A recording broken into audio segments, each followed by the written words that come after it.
ગાંધીનગરમાં દૂષિત પાણીના કારણે જે ટાઇફોઇડના કેસો વધી રહ્યા છે તેનો પડઘો હવે અમદાવાદમાં પણ પડ્યો છે અને તેને ધ્યાનમાં રાખીને અમદાવાદ મ્યુનિસિપલ કોર્પોરેશનનું ફીડ વિભાગ સક્રિય થયું છે। આપ જોઈ શકો છો કેલિકો મિલ કમ્પાઉન્ડ કે જ્યાં શહેરના મહત્તમ પાણીપુરીના ફેરિયાઓ કે જ્યાં વસવાટ પણ કરે છે અને પાણીપુરી બનાવે પણ છે ત્યાં ચેકિંગ શરૂ કરવામાં આવ્યું છે। આપ જોઈ શકો છો કેવી આ ગીચ જગ્યા છે કે જ્યાં આવી રીતે તાડપત્રીઓ બાંધીને અને તેની નીચે જ પાણીપુરી તૈયાર કરવામાં આવે છે। આ ભઠ્ઠી પણ ચાલી રહી છે અને જે પાણીપુરી બનાવવા માટે તેલ છે તે પણ કેવી કંડિશનમાં અહીંયા મૂકવામાં આવ્યું છે। પાછળની તરફ આપ ગંદકી જુઓ કે કશું પણ ઉડીને ક્યારે પણ આ ખાદ્ય સામગ્રીમાં પડી શકે છે।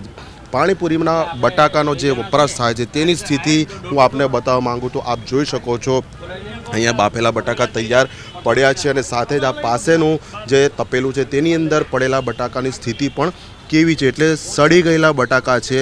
ગુણવત્તા બિલકુલ પણ ન કહી શકાય ને તેની અંદર પાણી જે છે તે પાણી અહીંયા ક્યાંથી લાવવામાં આવે છે તે શુદ્ધ છે કે કેમ તે પણ એક મોટો પ્રશ્ન છે। લોકોના આરોગ્ય સાથે દેખીતા ચેડા થાય તેવા પ્રકારના આ દ્રશ્યો અહીંયા એએમસીની હેલ્થ ટીમની ચેકિંગની કામગીરી દરમિયાન જોવા મળ્યા છે। એટલે તંત્ર પણ હવે સક્રિય થયું છે। જે પ્રમાણે ગાંધીનગરમાં દૂષિત પાણીના કારણે ટાઇફોઇડ અને અન્ય પાણીજન્ય રોગચાળો વધ્યો છે તેના કારણે એટલે આ ઝુંબેશ જે છે તે લાંબા સમય સુધી અને સતત ચાલે તે જરૂરી છે। કેમેરા પર્સન એસપી શર્મા સાથે અર્પણ કાયદાવાલા ઝી મીડિયા અમદાવાદ।